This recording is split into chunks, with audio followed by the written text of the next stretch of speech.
Welcome, Alpha. Greet you in the mighty and matchless name of our Lord and Savior Jesus Christ. இன்றைக்கும் நம்ம விசுவாசத்தை குறித்து பார்ப்போம். ஆனால் கொஞ்சம் வேறு டாபிக் எடுக்க போகிறேன் நான் நினச்சிருக்கேன். So far we have been seeing, discussing and studying Daniel, the book of Daniel. We will continue to do so. Today, for a change, faith, Daniel had faith. All the saints had faith. Daniel had tremendous faith.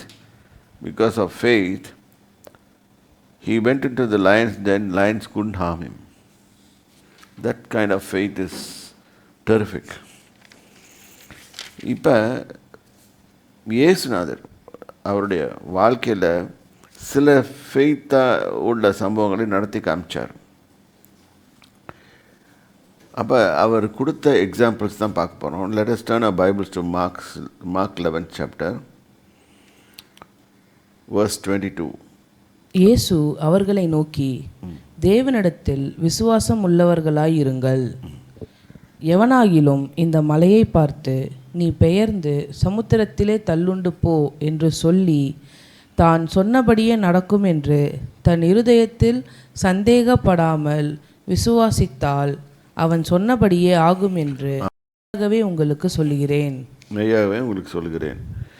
இது ஃபெய்த்தை பற்றி அவர் சின்ன lesson எடுக்கிறாரு. Jesus was teaching. அடுத்த வசனமும் படிங்க.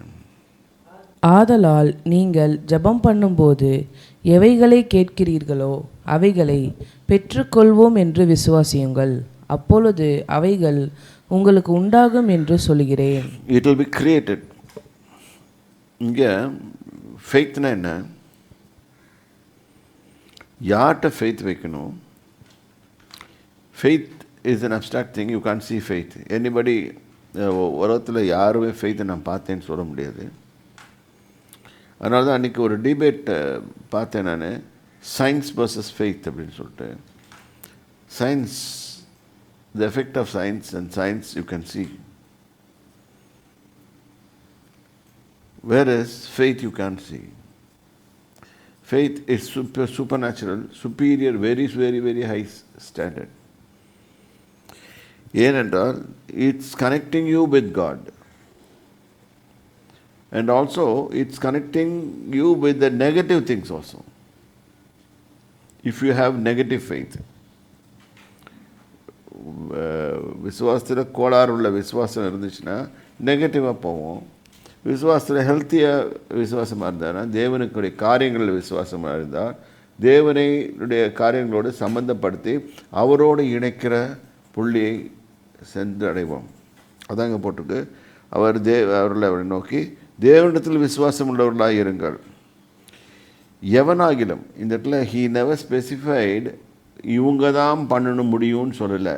யாராக இருந்தாலும், இங்கே இருக்கிற ABC 26 letters or 100 people or 1000 people, யாராக இருந்தாலும் பாருங்கள்.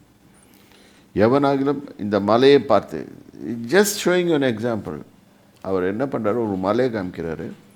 நீ பெயர்ந்து சமுத்திரத்தில் தள்ளுண்டு போ என்று சொல்லி தான் சொன்னபடியே நடக்கும் என்று தன் இருதயத்திலே சந்தேகப்படாமல் விசுவாசித்தாள். அதான் நான் சொல்கிறபடி தேவன் கேட்பார் அப்படின்னு நம்பினா. அதுக்குன்னு போய் ரோடில் இருக்க மலையெல்லாம் பார்த்து பேசிட்டு இருக்காதீங்க. மலைன்னு சொல்கிறது, we talk about even problems. But அந்த அளவுக்கு உங்கள் ஃபெய்த் வளரணும். It start and it will grow. So when your faith is very high, when you talk to the mountain, it will move. It has to move. Because அதுதான் சொல்கிறார், தேவன் சொல்கிறார். அவர் சொன்னபடி ஆகும் என்று மெய்யாகவே உங்களுக்கு சொல்கிறேன்றாரு. ஏன்னா ஒரு இல்லஸ்ட்ரேஷன், ஒரு காரியத்தை செய்துட்டு தான் வந்திருக்கிறாரு. ரெண்டாவது, அவங்களுக்கு ரொம்ப ஆச்சரியம் இந்த காரியம் எப்படி நடந்துச்சுன்னு சொல்லிட்டு. ஆதலால் நீங்கள் ஜெபம் பண்ணும்போது எவைகளை கேட்டுக்கொள்ளுவீர்களோ, நெக்ஸ்ட்டு இதை எக்ஸ்பிளைன் பண்ணுறாரு. எவைகளை கேட்டுக்கொள்ளுவீர்களோ அவைகளை பெற்றுக்கொள்வோம் என்று விசுவாசியுங்கள். Have faith.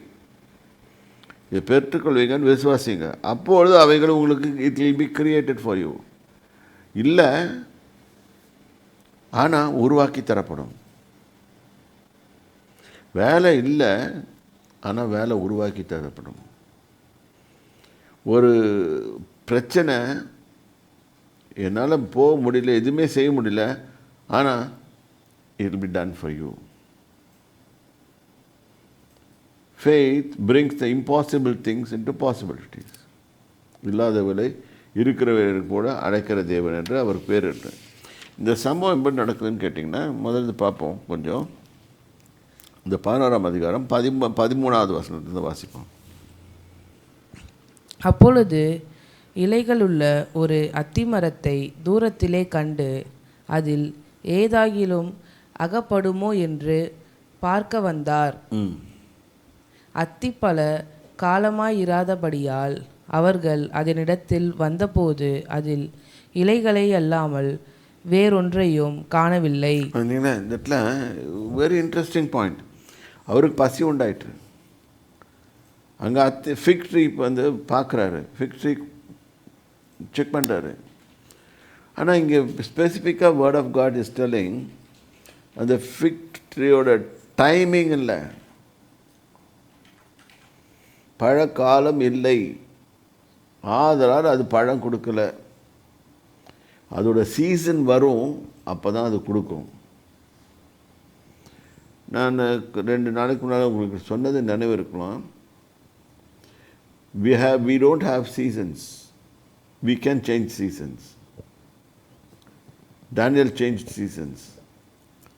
Daniel says he believed in God changing seasons. இந்த இடத்துல இயேசு வந்து அந்த பழத்தை மரத்தை பார்த்துட்டு ஏதாவது கிடைக்குமான்னு பார்க்குறாரு, ஒன்றும் கிடைக்கல. உடனே அவர் வந்து பயங்கரமானவன்னு சொல்ல, அது வந்து இலைகளை அல்லாமல் வேறொன்று காணவில்லை. இது குவைட் நேச்சுரல், இது according to the natural scientific world. But super natural science, super science world expect something different. அப்புறம் 14வது வசனம் பாருங்கள். அப்பொழுது இயேசு அதை பார்த்து, இது முதல் ஒரு காலும் ஒருவனும் உன்னிடத்தில் புசியாதிருக்க கடவன். கனி புசியாதிருக்க கடவன், கனி இனிமே வராது. இங்கே God is trying to teach a supernatural lesson. நல்லா புரிஞ்சுக்கோங்க, இது ஒரு super natural lesson God is trying to teach.